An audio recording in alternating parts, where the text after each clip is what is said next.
தமிழ்ல இப்ப வெளிவந்திருக்கக்கூடிய காதல் என்பது பொது உடைமை அப்படிங்கிற தமிழ் திரைப்படத்தோட ரிவ்யூ தான் உள்ள பார்க்க போறோம்.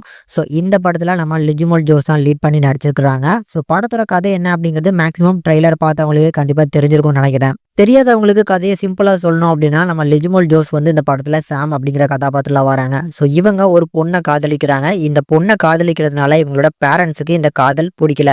அதுல இந்த படத்துல நம்ம லிஜுமல் ஜோஸுக்கு அம்மா வரக்கூடிய ரோஷினி. ஸோ அவங்க இந்த படத்துல வந்து காதலை பத்தின நல்ல புரிதல் இருந்தாலும் தன்னோட பொண்ணும் இன்னொரு பொண்ணை காதலிக்கிறா அப்படிங்கிறத மட்டும் அக்செப்ட் பண்ணிக்க முடியல அவங்களால.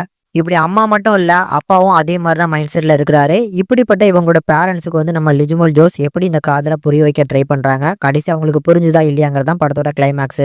எனக்கு இந்த படத்தை பார்த்த வரைக்கும் ஒரு போல்டான அட்டம்ப்டா தான் நான் பாக்குறேன். ஸோ தமிழ் சினிமால இப்படிப்பட்ட ஒரு நல்ல ஸ்கிரிப்ட் எடுத்து படமா ஆக்குனதுக்கு ஃபர்ஸ்ட் ஹேட்ஸ் ஆஃப்.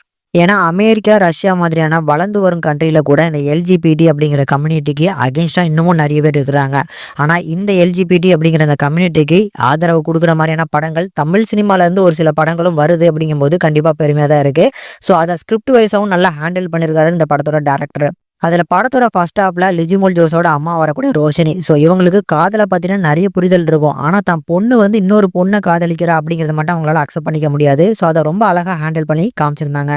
லிஜிமல் ஜோஸோட பெர்ஃபார்மன்ஸும் நல்லா இருந்துச்சு. அம்மா கிட்டக்க இந்த காதலை சொல்லணும்னு நினைக்கும் போது அவங்க பண்ணக்கூடிய அந்த தயக்கமா இருக்கட்டும், அதுக்கப்புறம் அந்த காதலை வந்து அவங்க சொல்லணும்னு நினைக்கிறதுக்காக என்னென்ன முயற்சிகள் எடுக்கிறாங்கிற அந்த போர்ஷனா இருக்கட்டும். பர்டிகுலரா சொல்லணும்னா ஃபர்ஸ்ட் ஹாஃபை கம்பேர் பண்ணும்போது செகண்ட் ஹாஃப்ல ஒரு சில வசனங்கள்லாம் வந்து பாத்தீங்கன்னா ரொம்ப அட்ராக்டிவா இருந்துச்சு.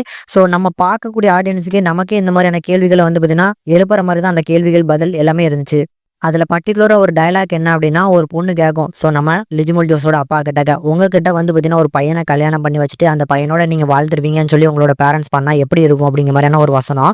ஸோ இந்த மாதிரியான நிறைய வசனங்கள் இருக்கு. அந்த வசனங்கள்லாம் செகண்ட் ஹாப்ல ரொம்ப பெரிய ஒரு ஸ்கோர் பண்ணிருக்கு அப்படின்னு தான் சொல்லுவேன். இப்படி ஓவராலாவே ஒரு குறுகிய கேரக்டர்ஸை வச்சு ரொம்ப ப்ராப்பரான ரைட்டிங் கொடுத்து கிளைமேக்ஸ் நல்லா முடிச்சிருந்தாங்க. கண்டிப்பா நீங்க ட்ரை பண்ணி பார்க்கக்கூடிய ஒரு நல்ல படம் அப்படின்னு தான் நான் சொல்லுவேன்.